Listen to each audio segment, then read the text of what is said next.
The arrival. The challenge begins. The Andromedan commander, with a smug expression, sneered as Captain Will Evans shouldered his seemingly primitive rifle. "Do you really think that toy can harm us?" he mocked, underestimating human ingenuity. Evans smirked, his eyes filled with determination. "You'd be surprised what we can do," he replied, loading a fresh magazine into his weapon. The sound of the clip snapping into place was almost drowned out by the blaring alarms, signaling the approach of the Kraken fleet. Preparing for battle. On the bridge of the UED Indomitable, the tension was palpable. Admiral Vera, with her mandibles clicking anxiously, issued orders to form a defensive perimeter around the Epsilon Eridani colonies. "We must protect the colonies at all costs," she commanded, her voice steady despite the mounting dread. Communications officers relayed her orders to the fleet, and the ships began to maneuver into position.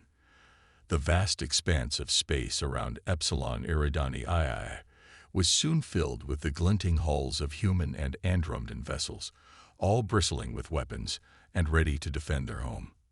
Ground defense.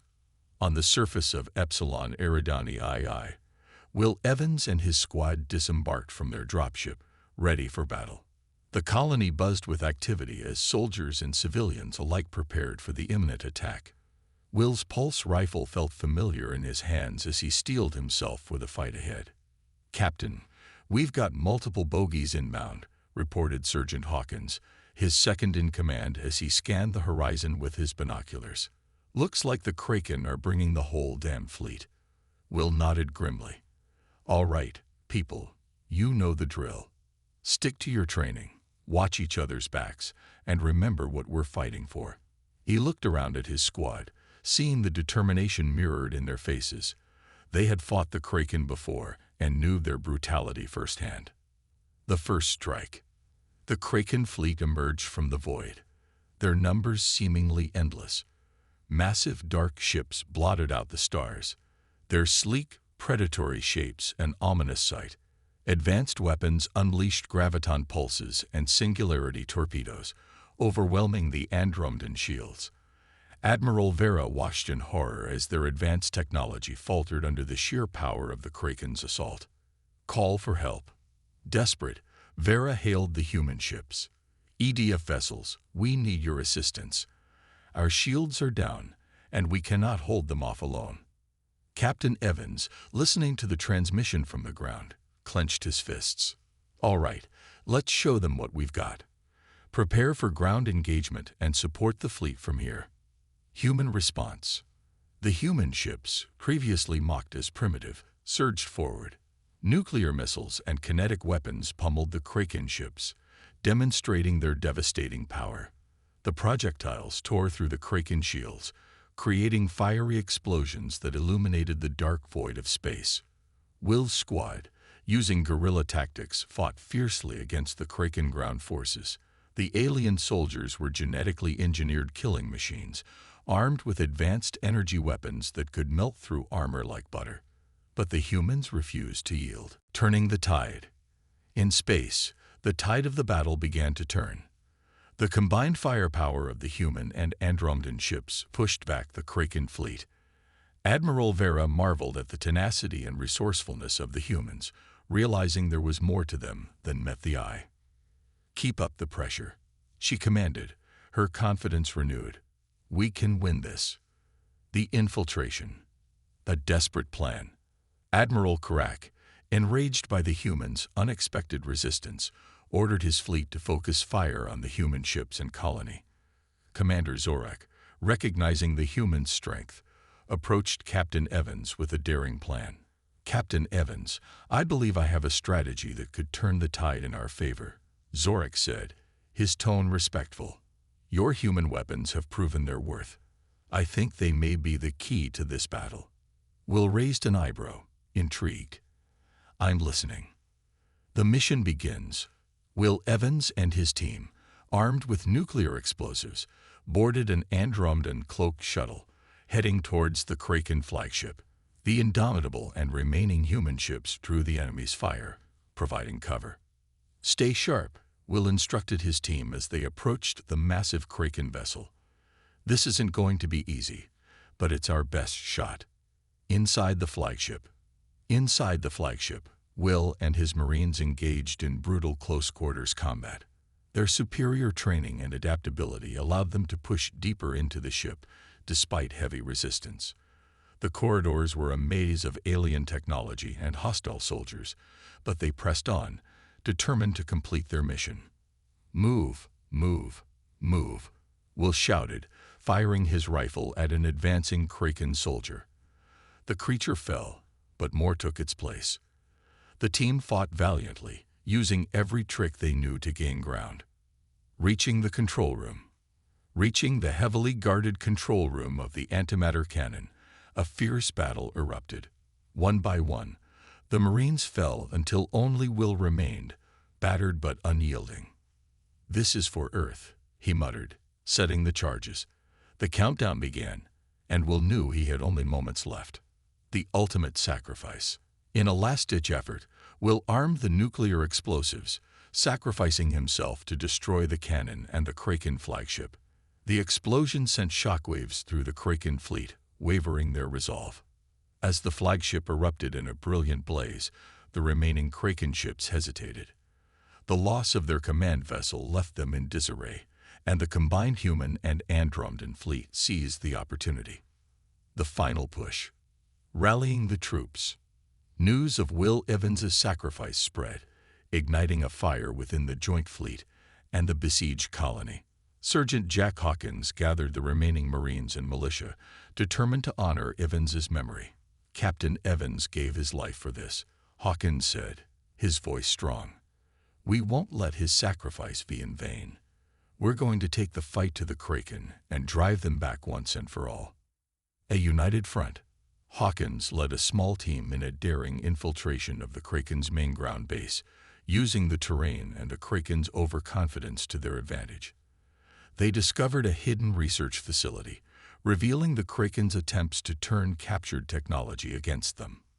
"They've been studying us," Hawkins said, his voice barely above a whisper, "trying to figure out how to turn our own weapons against us. Sabotage and escape." The team planted explosives throughout the facility, escaping as it went up in flames. In space, Commander Zorak rallied the fleet, their combined might pressing the advantage against the disarrayed Kraken forces. "Captain Evans showed us the true strength of the human spirit," Zorak announced over the comms. "Now it's our turn to show the Kraken the strength of our combined might. We will fight as one, and we will prevail." The behemoth emerges. Just as victory seemed near, a massive Kraken behemoth emerged, a bioengineered monstrosity tearing through the fleet. Zorak and Hawkins quickly formulated a desperate plan. "We need to hit it where it's vulnerable," Hawkins said, studying the behemoth's movements. "Eyes, mouth, any gaps in its armor." Coordinated attack.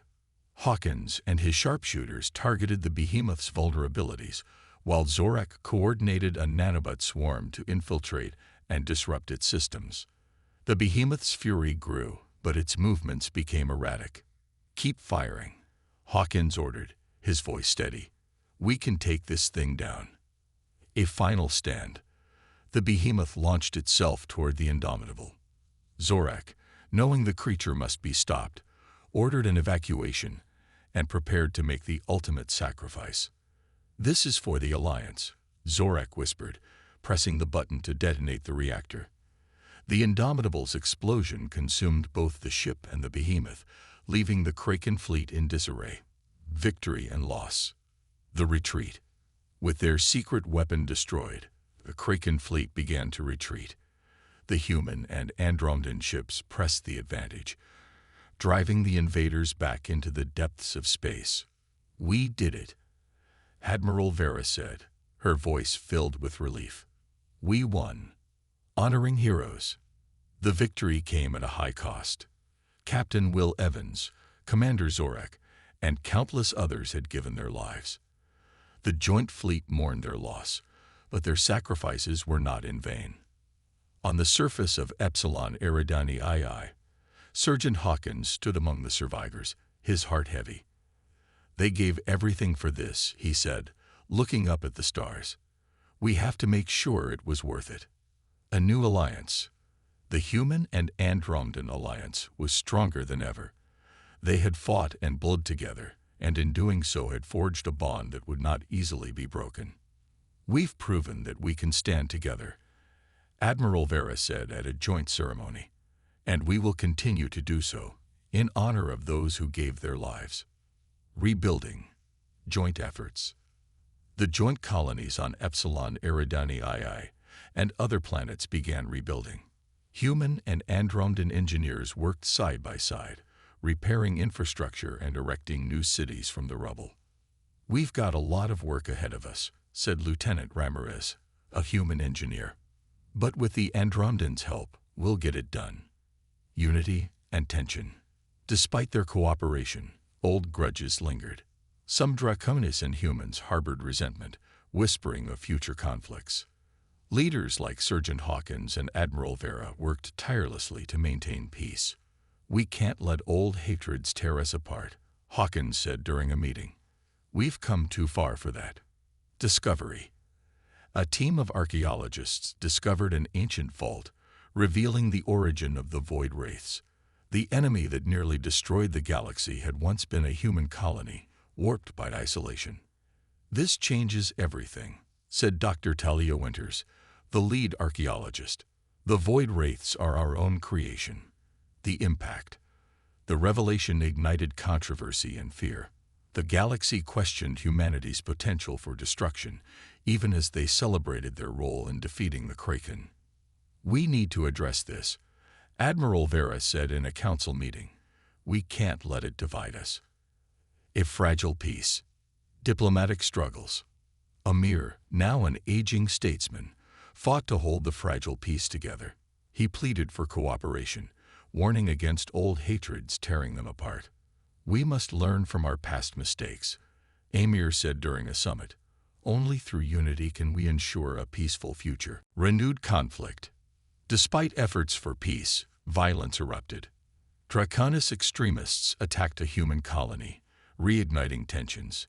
Humanity responded swiftly, leading to a renewed conflict. We can't let this escalate, Admiral Vera said, deploying forces to protect the colony. We have to find a way to stop this. A radical solution.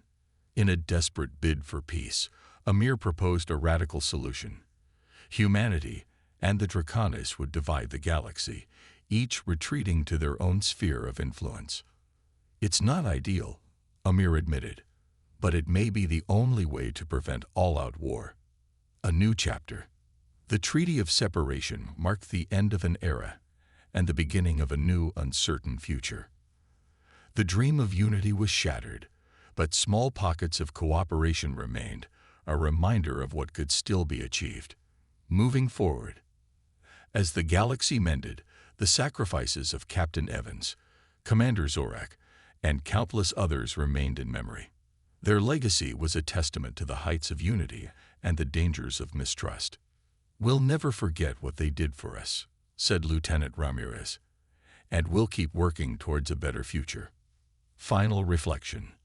Hawkins stood on the surface of Epsilon Eridani II, looking at the stars.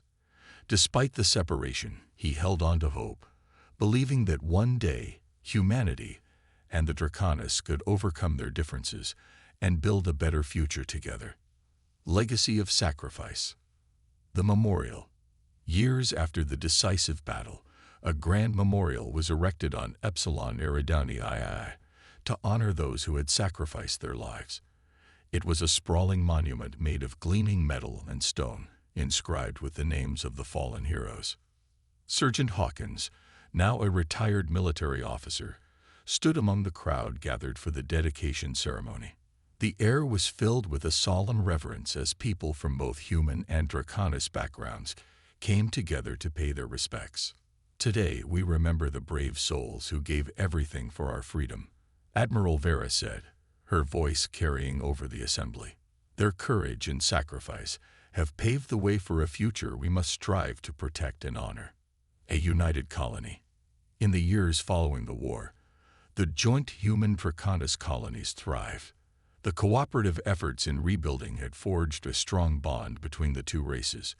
Children of both species played together, attended the same schools, and grew up with a sense of shared heritage and mutual respect. Draconis Elder Rallis, a respected leader, addressed the community during a festival celebrating their unity. We have learned that our strength lies not in our differences, but in our ability to come together.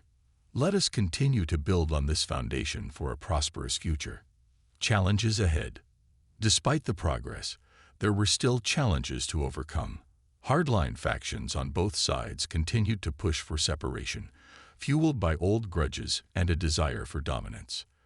The peace, though strong, was fragile, requiring constant vigilance and effort to maintain. Admiral Vera and Amur, both now elder statespeople, convened regularly to address these issues. We cannot allow the sacrifices of our past to be in vain, Amir urged during one such meeting. We must remain committed to our alliance and work tirelessly to address the concerns of all our people. A new threat. As the galaxy began to find its footing, a new threat emerged from the fringes of known space. Strange, unidentified ships were reported attacking isolated colonies and outposts. These ships bore no markings and their technology was unlike anything seen before. Reports flooded in from various sectors, detailing the destructive capabilities of these new aggressors.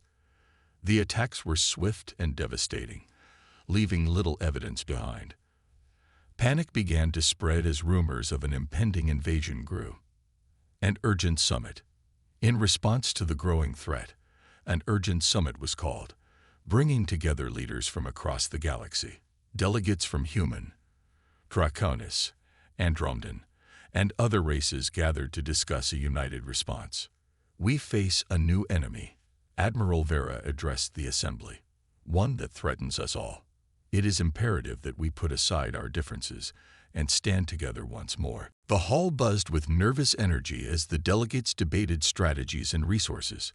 The memory of the previous war was still fresh, and the prospect of another conflict was daunting. The coalition. A coalition was formed, comprising the best and brightest from each race. Scientists, engineers, and military strategists worked together to understand and counter the new threat. Joint task forces were deployed to patrol the borders and defend vulnerable colonies. Sergeant Hawkins, coming out of retirement, was appointed to lead one of these task forces. "We've faced impossible odds before," he told his team, "and we'll do it again. Remember, we're stronger together." The first encounter. On the front lines, the coalition task forces spread out across the galaxy, patrolling the borders and responding to distress calls. Hawkins and his team were stationed near a remote outpost on the edge of human space, ready for anything. One quiet evening, the alarm sounded. Sensors picked up several unidentified ships approaching rapidly. "Prepare for engagement," Hawkins barked, as his team scrambled to their stations. The battle begins. The enemy ships emerge from hyperspace, their sleek, dark forms contrasting sharply with the bright stars. They moved with an eerie precision, their weapons systems activating as they closed in on the outpost. Hawkins watched the tactical display, his mind racing. "Focus on their lead ship," he ordered. "If we can take it down, it might disrupt their formation." The coalition forces opened fire, a barrage of lasers and missiles streaking towards the enemy. The lead ship's shields flared brightly, absorbing the initial impact before buckling under the sustained assault. Uncovering new technology. As the lead ship exploded in a ball of fire, debris scattered across the battlefield. Coalition forces quickly adapted to the new tactics, leveraging their diverse technologies and strategies to counter the enemy's maneuvers. Hawkins's task force managed to board one of the disabled enemy ships, discovering advanced technology far beyond their current capabilities. "This could be a game changer," said Dr. Talia Winters, who had joined the coalition as a scientific advisor. "We need to analyze this tech and find a way to use it against them." The turning point. Scientific breakthrough. Back at the coalition headquarters, scientists worked tirelessly to reverse engineer the captured technology. Their efforts paid off when they discovered a way to disrupt the enemy's cloaking devices, giving coalition forces a crucial advantage. "We can see them now," Dr. Winters announced triumphantly. "This should level the playing field." Coordinated strikes. Armed with this new knowledge, the coalition launched a series of coordinated strikes against the enemy. The battles were fierce, but the tide began to turn as the coalition forces adapted and overcame the initial shock of the new threat. Hawkins's task force played a key role in these operations, using their experience and training to execute precision attacks on the enemy supply lines and command ships. The final assault. As the coalition forces pushed the enemy back, intelligence revealed the location of their main base, hidden deep within an asteroid field. A final assault was planned, aimed at crippling the enemy's command structure and ending the threat once and for all. "We're going to hit them where it hurts," Hawkins briefed his team. "This is our chance to finish this." The climax. The battle for the asteroid base. The coalition fleet converged on the enemy base, navigating the treacherous asteroid field with skill and precision. The enemy was ready for them, and a massive battle erupted, with ships weaving through the asteroids and exchanging devastating volleys of fire. Hawkins led the ground assault, his team infiltrating the base and planting charges at key points. The fighting was brutal, but they pressed on, determined to succeed. A heroic sacrifice. As they reached the enemy command center, Hawkins realized that the only way to ensure victory was to detonate the charges manually. "Get out of here," he ordered his team. "That's an order." "But, sir," one of his soldiers began to protest. "No buts," Hawkins said firmly. "This is the only way." With a heavy heart, the team retreated, leaving Hawkins behind. He watched them go, then turned to the task at hand. "For Earth," he whispered, pressing the detonator. Victory and mourning. The explosion ripped through the base, destroying the enemy's command structure and ensuring victory for the coalition. The enemy fleet, leaderless and in disarray, quickly fell to the coalition forces. The cost, however, was high. Hawkins's sacrifice was mourned by all, his name added to the memorial alongside those of Captain Evans and Commander Zorak. Epilogue. A new era, building the future. With the enemy threat neutralized, the coalition focused on rebuilding and strengthening their alliance. The shared experience of facing a common foe had forged an unbreakable bond between the races. Joint projects flourished, from scientific research to cultural exchanges, fostering a deeper understanding and respect for each other's differences and strengths. Honoring the fallen. Every year, a ceremony was held at the memorial to honor the fallen heroes. Families, friends, and comrades gathered to remember their sacrifices and renew their commitment to the peace they had fought so hard to achieve. Admiral Vera, now retired, stood before the crowd, her voice strong and clear. "We have faced darkness and emerged stronger. Let us honor their memory by continuing to work together for a future where all races can live in harmony." Looking to the stars. As the galaxy moved forward, the lessons of the past were never forgotten. The coalition remained vigilant, ever watchful for new threats, but also hopeful for the opportunities that lay ahead. In the vast expanse of space, humanity and the Draconis stood side by side, ready to face whatever challenges the future might bring. They had proven that, together, they could overcome anything.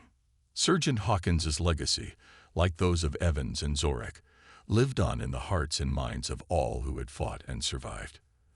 The galaxy was a better place because of their sacrifices, and their story would be told for generations to come. And as the stars shone brightly in the night sky, a new chapter in the history of the galaxy began, filled with hope, unity, and the promise of a brighter tomorrow.